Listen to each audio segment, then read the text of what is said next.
아유, 근데 교수님께서 저의 이력에 대해서 딱 원래 영동포 갑인지 을인지 다 헷갈려 하는데 그게 그리고 이제 제 뭐 2018년부터 했다는 거 다 아시고 감사합니다. 제가 대학은 이제 여기 대학에서 이제 저기 뭐 우리 윤범기 하고도 계시지만 여기 대학에 정치학과를 나왔습니다. 그래서 뭐 근데 오늘 딱 간만에 와 보니까 다른 학교인 줄 알았어요. 너무 바뀌어가지고. 얘가 옛날에 후생관이었다더라고요. 그렇죠. 여기서 식사하고 3층에 가서 바둑도 뭐 그랬던 기억도 났는데 그 기억이 새록새록합니다. 네. 그래서 이제 이번에 강의를 준비하면서 뭐 진짜 요즘에 엄청 바빠요. 국정감사 준비하느라 국회에서 또 여러 가지 의정활동하느라 또 지역 챙기느라 또 필리버스터도 됐고요. 그리고 여러 가지 하는 상황에서 또 이역과 준비하면서 또 한편으로는 저를 돌아보는 계기였습니다. 아, 내가 어떻게 살아왔는지. 그러니까 정리할 시간이 없어요, 그분들이. 제가 직접 꼼꼼하게 챙겨보고 우리 보좌진이 도와줘 했는데, 그래서 이런 자리에 설 수 있도록 해주신 서울대학교 정치 지도자 과정 제3기 우리 선생님께 다시 감사드리고요. 교수님께도 다시 감사합니다. 예. 일단은, 예, 고맙습니다. 네, 제가 이제 오늘 이제 저 주제는 학교에서 이제 여기서 정해주셔가지고 이제 한국 정치 미래과제 또 준비하면서 어떤 걸 하면 도움이 될 것 같은데 제가 뭐 학자도 아니고요. 또 대학 다닐 때 공부를 좋아했냐? 공부를 별로 안 좋아했습니다. 우리 정치를 하시는 분 보면 좀 가방끈이 짧아요. 이게 학사들 대부분이고요. 석사 이상 하시는 분은 다 학교로 가거나 공직사에 가거나 또 이제 단축 갔는데 그래서 이제 이번에 이제 이걸 준비하면서 이제 여러 가지도 한번 제가 볼게요. 제 프로필을 간단히 말씀드릴게요. 제가 이제 현재 국회 작년 2024년 5월 30일 날부터 임기가 시작됐습니다. 지금 영동포구 갑이고요. 그 옆에 지역구가 김민석 총리세요. 그래서 김민석 총리가 안 계셔가지고 제가 또 영동포 전체를 또 아우르고 있습니다. 그 전에 구청장을 했고요, 제가. 2018년부터 2022년까지 구청장을 했고, 지금 현재 원내 부대표, 상임위는 행정안전위원회, 운영위원회, 여가위 3개를 맡았습니다. 주 상임위는 행안부하고, 아까 이제 송무관님 아까 계시던데, 송무관님, 경찰청, 그리고 선관위, 행안부 등을 관할하는 어떻게 보면 예전에 내무부, 중앙부처로 말하면 가장 맏형 역할입니다. 조직과 인사를 지고 있는 거기를 관할하고 있습니다. 그래서 상임위원회고 운영위원회는 청와대를 관할하고 있고요. 대통령실 되게 중요한 두 견도고요. 여가위가 이번에 성평등 가족위로 바뀌었습니다. 그리고 이제 대변인 잠깐 하고 교육원 수석분장하고 청와대는 그때 문재인 대통령 때 청와대에서 정무수석실에서 근무를 했습니다. 그리고 이제 고향 광주고요. 나이는 70년 개띠입니다. 여기 계신 분들도 선배님도 계신 것 같고 후배님도 계신 것 같은데 제 나이 정도, 초선 나이 정도면 빠르진 않습니다. 한 중간에서 뒤에서 중간 정도, 한 앞으로 치면 60, 70% 정도 순번인 것 같아요. 그러니까 국회는 좀 빨리 와서 해야 될 것 같아요. 30, 40대 와서 하시는 분들이 결국 나중에 많은 걸 성취를 하는 것 같아요. 네. 그래도 열심히 하고 있습니다.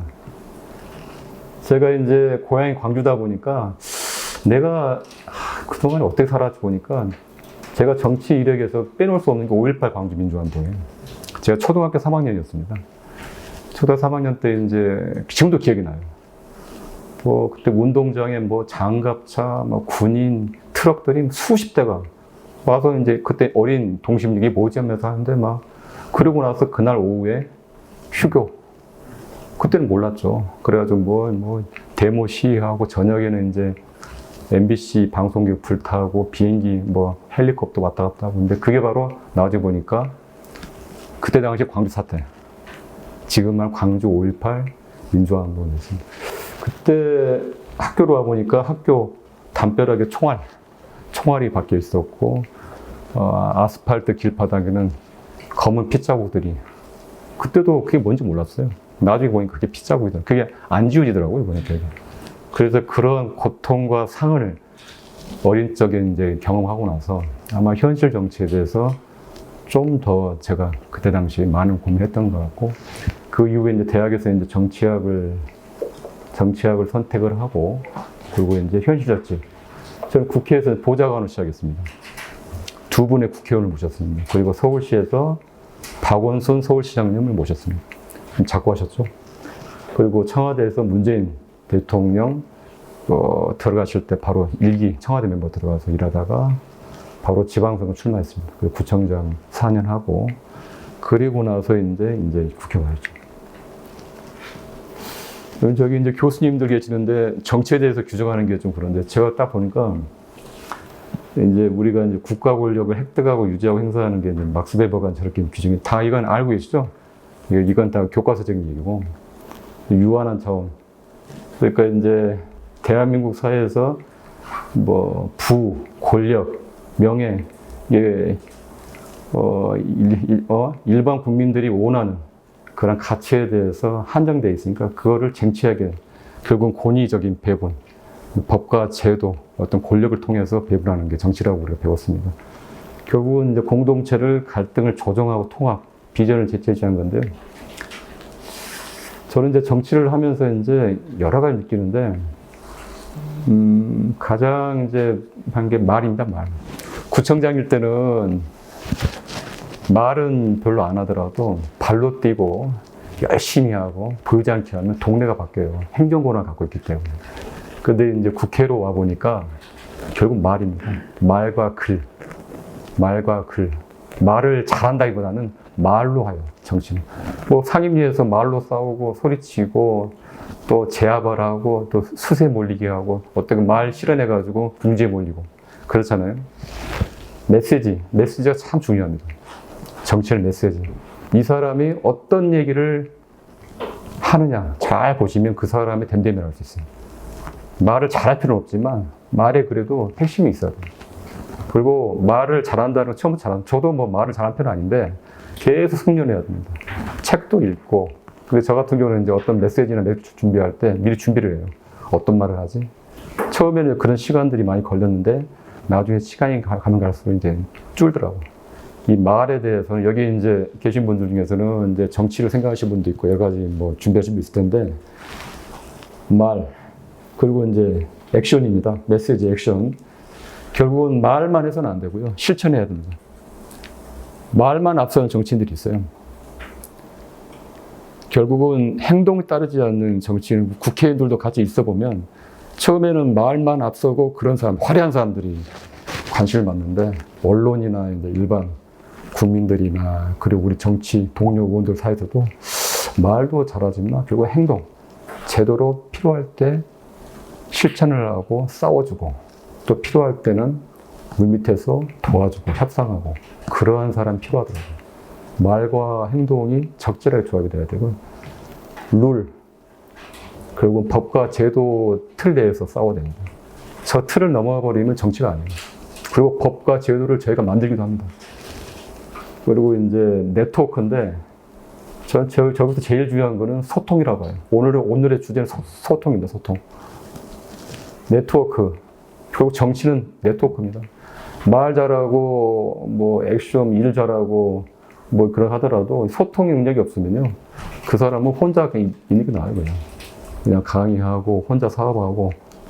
저는 이 소통 능력이 네트워크, 조직, 이런 것들 결국은 소통이라고 합니다. 남들과 교감 능력, 공감 능력. 그리고 마지막 제일 중요한 건 이제 타이밍인데, 정치에서 가장 중요한 게 타이밍입니다, 타이밍. 때와 장소. 때와 장소를 알고 말을 하고 행동을 해야 돼요. 저것이 저런 감각이 없으면 정치하면 안 됩니다. 정부 감각이라 하거든요.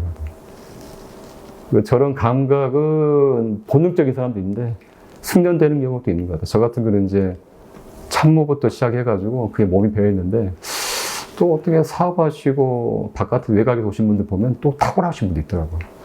근데 이거는 진짜 감각인 것 같아요, 감각.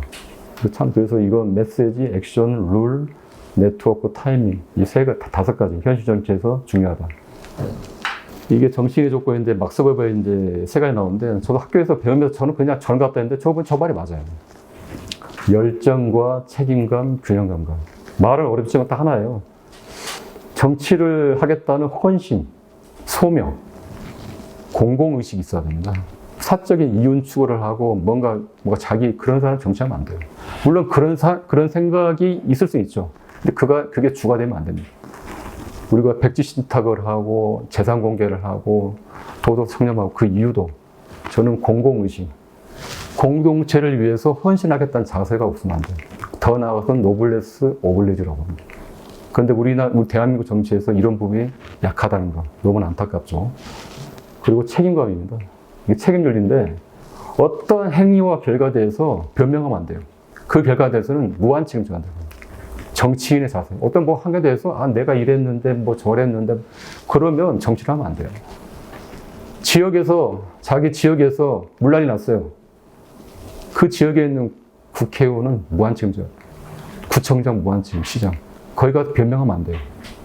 그게 정치인을 믿고 따르는 일반 유권자들의 생각입니다. 그래서 저런 책임감도 필요하고요. 무한 책임져야 됩니다. 어떠한 설명을 할 수 있지만 변명해서는 안 된다고 그래요. 균형감, 제일 중요한 게 균형 감각이에요. 냉철한 현실의식과 판단. 진짜 저게 필요한 것 같아요. 균형 감각. 저게 쉽지 않아요. 어떤 때는 이성적이면서도 어떤 때는 감성적이면서 저걸 진짜 잘 조절하는 능력 있는 분들이 아마 큰 정치인이 될 수 있는 사람입니다. 절제를 해야 되고. 뚫린 입이라고 막 떠들고 국회의원 하면요. 결국은 실수하고요. 그리고 말에 갇혀 떨어져 필요할 땐 말을 하고, 필요할 때는 절제를 하고, 또 행동할 때도 이게 진보냐 보수냐 그 문제는 아닌 것 같습니다. 이러한 감각이 저는 이거 막스 베버가 말했지만 여기다가 이제 좀 이따 설명할 텐데 한 가지가 더 있어요. 제가 생각하는 정치는 이제 탁 트인 정치인데 저 탁 트인이란 말은 제가 이제 영등포 구청장 때 탁 트인 영등포였습니다. 전국에서 이제 그 지자체 평가할 때 탁 트인 영등포가 1등을 했어요. 왜냐하면 요건 탁 트인이란 말은 행정용어가 아니고 민간에서나 쓸 수 있는 용어지. 탁 트인 영등포라고 생각하면 좀 약간 특이하잖아요. 탁 트인이란 말은 탁 트인 하늘, 탁 트인 번팔 쓰이지 우리가 뭐 있나요? 그때 제가 이제 행정하면서 영등포가 구도심이고 여러 가지 현안이 노점상, 쪽방촌 여러 가지 있었는데 이거를 탁 트이게 한번 해보자. 이거를 저한테 제안한 사람이 박시영 씨 알죠? 박시영 유튜버. 그분이 저한테 제안해가지고 제가 받아들이고 했습니다. 그래서 저번에 한 번 나갔는데 자기가 했다고 말하더라고요. 그래서 공개가 됐죠. 그래서 탁 트인 정치. 쉽게 말하면 소통하고 협치해서 정치 혁신하겠다는 의미입니다. 제가 생각하는 정치는 저는 이렇게 생각해요. 질문과 대답에 생각합니다. 저는 동네를 걷고 다니는 거 좋아하고 만나는 거 좋아하고 대화주고 잘 들어요. 그분들이 뭘 원하는지, 뭐가 불만인지, 어떤 걸 생각하는지를 질문을 묻고 그거에 대해 듣고 제가 대답을 합니다. 그 대답은 해결책일 수도 있고요. 소통일 수도 있고 그리고 해법은 아니지만 내가 당신에 대해 관심 있다는 표현이 있어요. 교감입니다. 아까 제가 소통이라고 했죠. 저는 질문과 대답의 과정에서 유권자, 국민들과 저는 소통한다고 봅니다. 끊임없는 질문과 대답의 과정에서 저는 정치라고 봅니다. 저는 그렇게 규정합니다. 그래서 국민은 묻고 정치는 저런 걸 보면 이재명 현 대통령의 탁월한 것 같아요. 저랑 아주 비슷해요. 예전에 제가 구청장 할 때 영등포역 앞에 불법 노점을 200개를 소위소문 정리했는데 그때 경기도지사 하셨던 이재명 지사가 전화 주셨더라고. 아, 잘했다고. 근데 그 당시 이재명 지사가 경기도 계곡을 정비했어요. 소리소문 없이. 수천 개를. 그랬잖아요. 그거 성남시장 때 모란시장의 계곡이 다 정리하고. 그거 치우는 건 쉽죠. 그냥 막 치워대죠. 그냥 강제적으로. 근데 그렇게 아니고 설득과 대화를 통해가지고 소리소문 없이. 지금 이재명 대통령이 잘하는 이유가 그거예요. 그런 경험이 돼 있고 소통 능력이 돼요. SNS, 조금 더 얘기할 텐데요.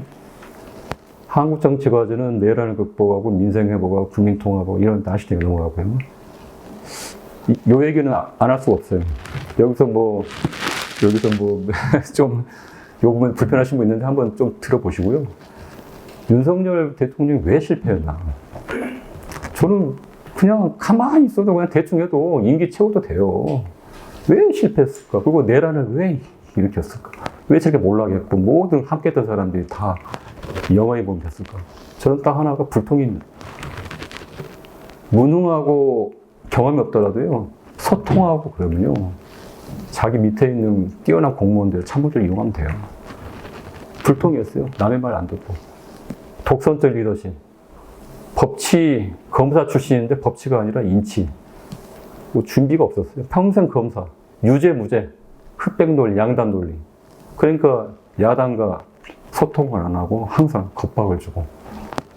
야당, 제1야당 대표랑 딱 한 번 거기에 한번 만났죠. 3년 동안 딱 한 번. 지금 이재명 대통령은 3개월 동안 대여섯 번 만났어요. 야당 대표로.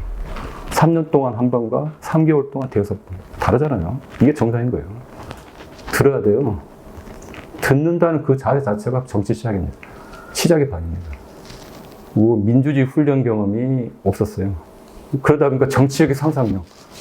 법잣대로 모든 걸 하다 보니까 정무적인 판단이나 정무감각, 제로. 갈등 조정 능력이 없었어요. 무조건 검찰. 그리고 정치가 실종되고 협치가 예면되고 야당을 대화 설득의 파트너가 아니라 타도의 대상. 근데 제가 이재명 대통령 하고 있는 민주당 이런 게 아니라 객관적으로 다 평가합니다. 기자들도 그렇게 평가하고 교수님들 상당수가 이제 공감할 겁니다. 윤정부의 보통 국민 용산 졸속 이전, 도어 스태핑, 보이죠? 이태원 참사, 오송 참사, 새만금 참사, 엑스포 참사. 엑스포 새만금은 충분히 막을 수 있었어요. 행정 무능력입니다. 오송 참사, 이것도 후속. 이태원 참사는 이건 너무 뼈아프죠. 왜 일어날 수 있나. 또 그거에 대한 사후 조치도 미흡했고, 또 그런 과정에서 상당히 고압적인 모습을 보여주고. 저 때부터 아마 이 정권의 몰락이 시작됐다고 보거든요. 이태원 참사. 154명의 젊은 청년들이 비명이 갔죠. 의료대란 보세요. 의료대란에 대해서 의료개혁을 해야 하는 데 대해서 일정 부분 국민들 공감한 사람이 많아요. 그런데 풀어가는 방식이 너무 잘못됐어요. 그러니까 실패한 겁니다. 저 때 이제 아마 몰락이 이제 재촉이 된 것 같습니다. 그리고 국제사회 이런 굴욕, 이 가치 외교, 무엇보다도 검찰 편중 인사, 그러니까 공무원들이 일을 안 해요. 복지부도. 그리고 진짜 이거는 상상할 수 없는 경제 10대 강국에서 내란이 일어났던 거. 이건 진짜 지금도 꿈꾸는 것 같다라는 말이 할 정도로 내란이 일어났다. 대한민국에서 그것도 여의도 국회에서 누적된 불통이 정치적 고립을 자초하고 결국 내란이란 극단적인 선택, 헌정 질서 파괴하고 그 탄핵 정부죠. 이재명 대통령 저거 보시면 성남시장 시절에 저 때부터 SNS 소통했어요. 한 15년 전부터. 저 당시에 저 같은 경우도 저 정도는 아니었어요. 저 당시는 페이스북이 아니라 트위터일 겁니다. 길 걷다가 저게 뭡니까? 저가 이제 환풍구가 이제 찌그러져 있으니까 저게 트위터로 씁니다. 이거 확인. 그러니까 공무원이 저 밑에 보면 바로 이거 해가지고 담당 부서에서 할 겁니다 하고 그 다음날 이틀 후에 다 정비를 합니다. 이게 현장을 돌면서 구석부터 그러니까 이제 공무원들이 일을 안 할 수가 없는 거예요. 저는 저게 뭐냐면 저는 소통이라고 봅니다. 본인이 솔선수범하고 열심히 하니 윗물이 저러니 아랫물도 맑을 수밖에 없어요. 그래서 성남시장 2번 하면서 어떤 대권의 발판을 마련했다고 좀 봅니다. 무상교복 정책 같은 거 추진할 때도 SNS로 시민 의견을 수렴하고요. 경기도 계곡 정비, 성남 모란시장 정비, 대표적인 데 했던 거죠. 현장에서 문제를 보고 해법을 찾고 성과로 한다.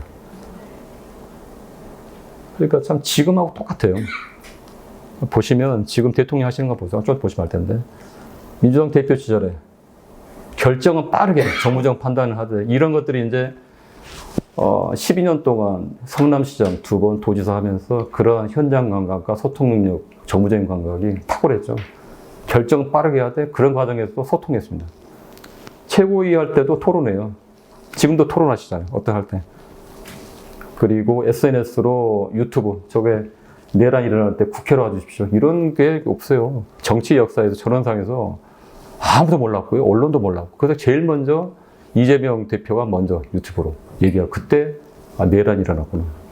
그래가지고 모였고 막아냈죠.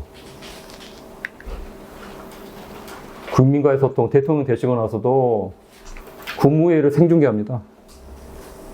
이게 보여주기식 이렇게 생중계 잠깐 하고 가자는 스케치. 이를 생중계 토론한 거 처음 봤어요. 왜? 국가 중대사를 논의하는데 보완된 내용도 그거 필요 없다는 거예요. 국민들 보여주겠다는 거예요. 타운홀 미팅. 진짜 저때 해가지고 많은 그 단체장들이 애를 먹었죠.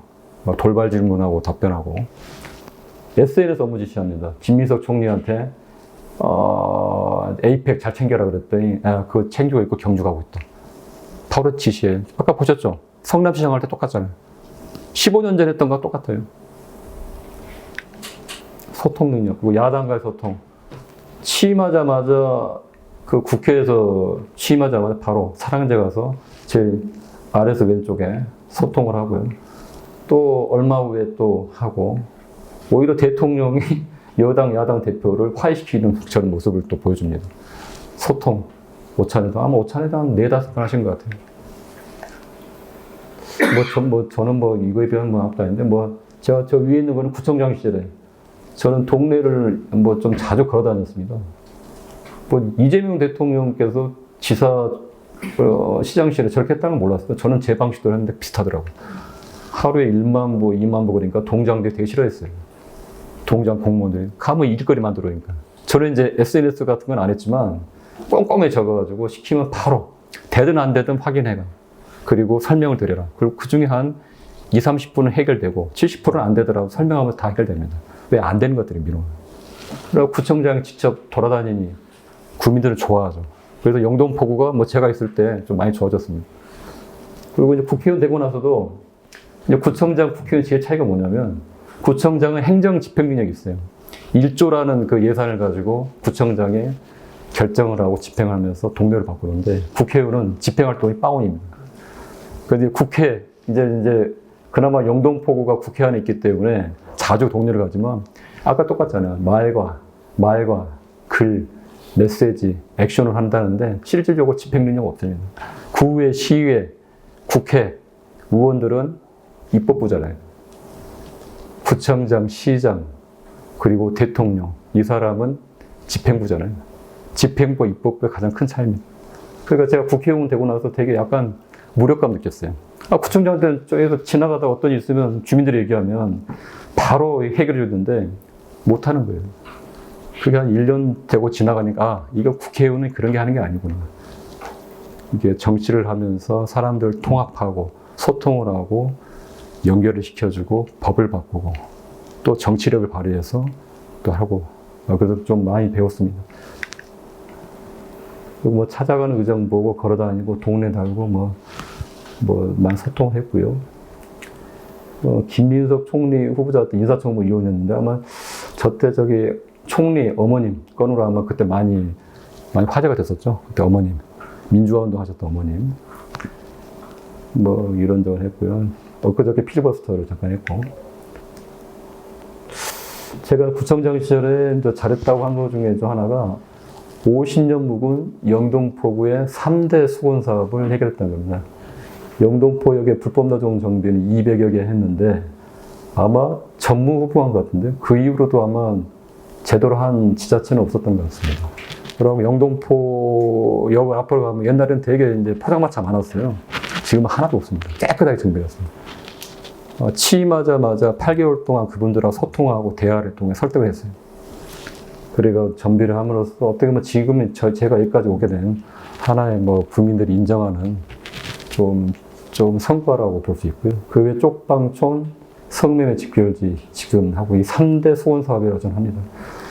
이 3가지 사업에 대해서 이제 그 외에도 여러 가지를 했는데 저는 구청장 할 때, 출마할 때, 국민들이 뭘 원하는지를 먼저 파악을 했고요. 그분들한테 비전을 제시했습니다.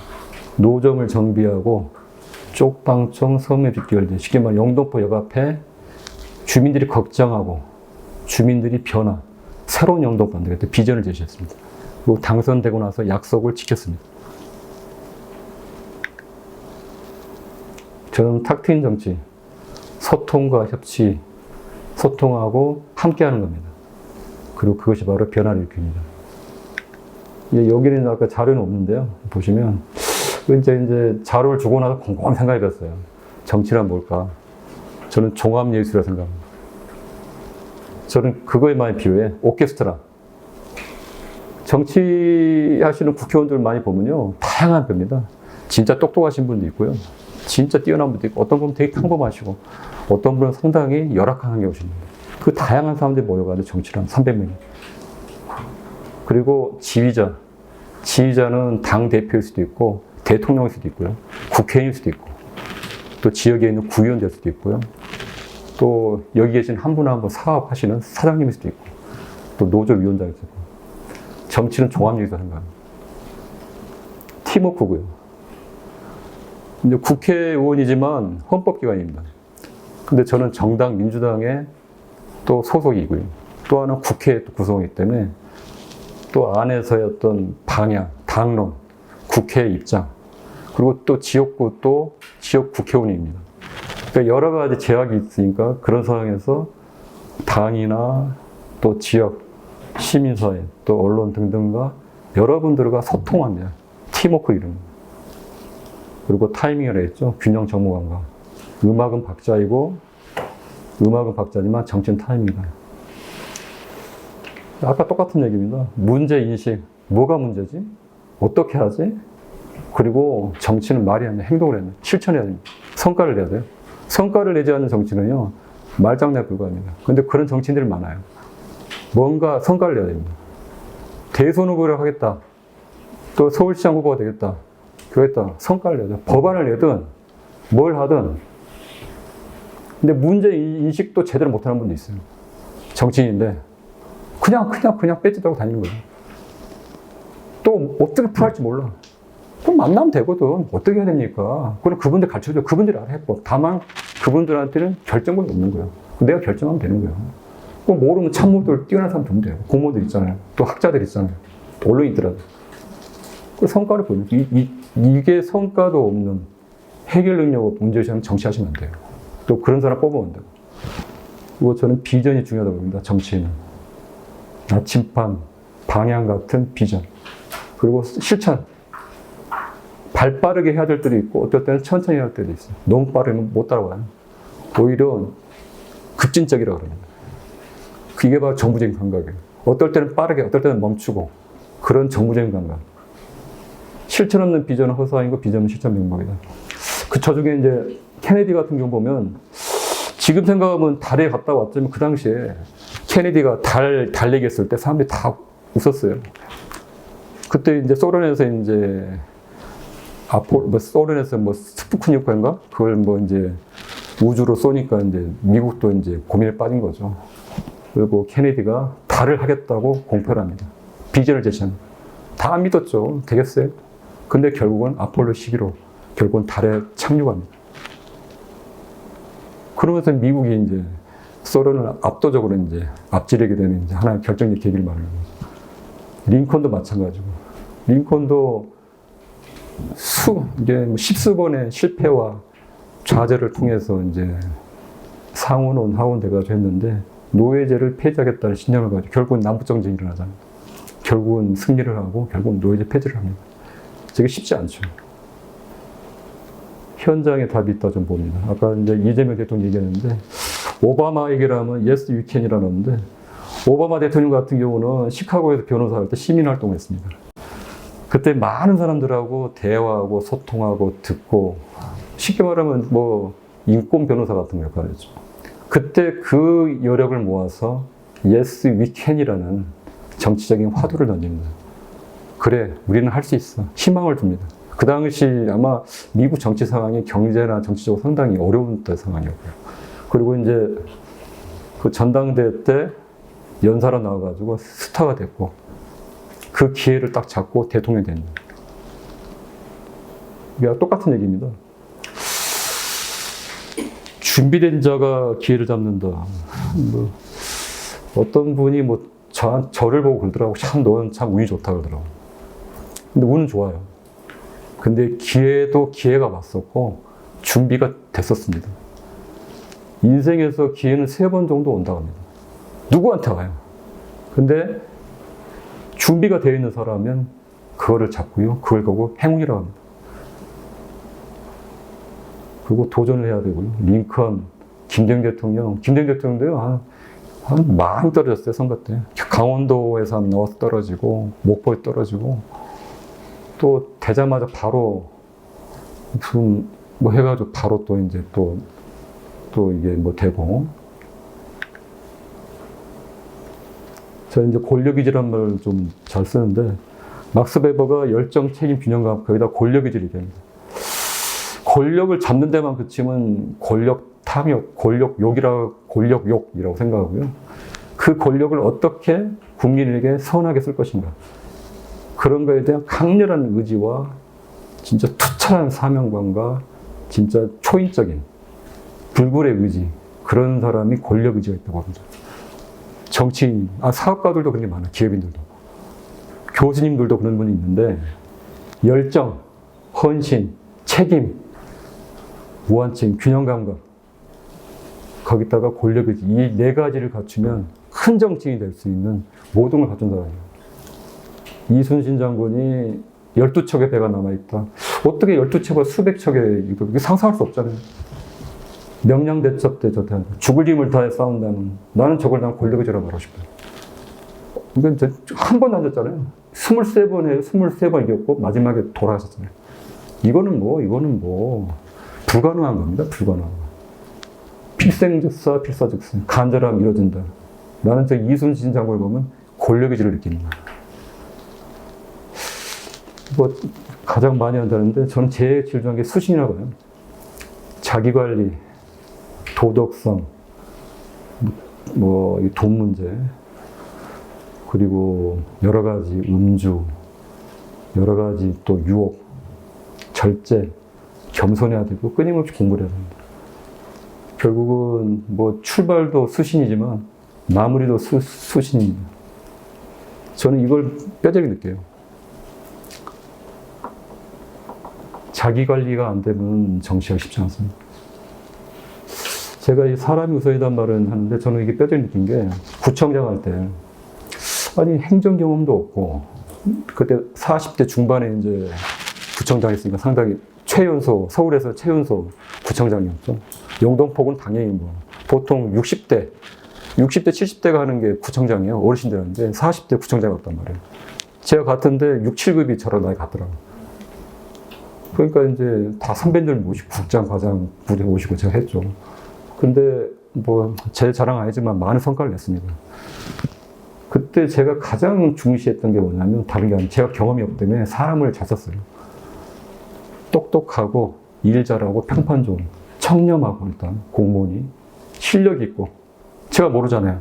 여러 사람들한테 추천을 받아서 국장, 과장 또 공무원들 인사 배치했습니다. 그리고 잘하신 분들한테는 승진, 인센티브를 줬어요. 그러니까 공무원들 그전까지는 일을 한다는 것보다는 정치, 내부 정치가 셌어요. 근데 어디 가나 마찬가지입니다. 근데 그때부터 이 공무원분들이 밖에 돌아다니면서 소통을 하고 일하고 성과를 내더라고요. 왜? 이제 인사 기준이 바뀌었잖아요. 일하는 기준이. 그리고 저때 영등포구가 진짜 많이 바뀌었습니다.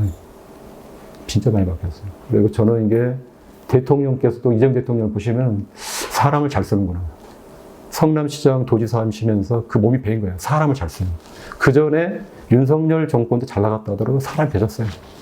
그게 내란에 적극적으로 공무원 사람이 아니면. 그러니까 공무원들도 열심히 하죠. 보통 그러면 이제 쳐낼 거 아니에요. 넌 누구 사람. 그러지 않아요. 그러니까 저희 쪽은 불만이에요. 그렇지만 저희도 이해해. 왜? 대통령이 제대로 일을 하는구나. 그리고 본인이 또 열심히 하시잖아요. 보세요. 열심히 하잖아요. 뭐, 요번에 화재 났지만 발빠르게 지금 수습하시잖아요. 아마 대통령만큼 이렇게 열심히 하신 분, 내가 뭐 그런 거 아니라 진짜 잘하는 것 같아요. 왜? 지금 행정 경험을 갖춘 최초의 대통령입니다. 민주화 투쟁도 하고, 군인 출신도 검찰 출신 나왔지만, 최초의 행정 경험 뭐냐면, 국민과 유권자와 제대로 소통을 했던, 현장했던 정치인이 대통령 되신 거예요. 그러니까 시행착오가 없습니다. 끝입니다.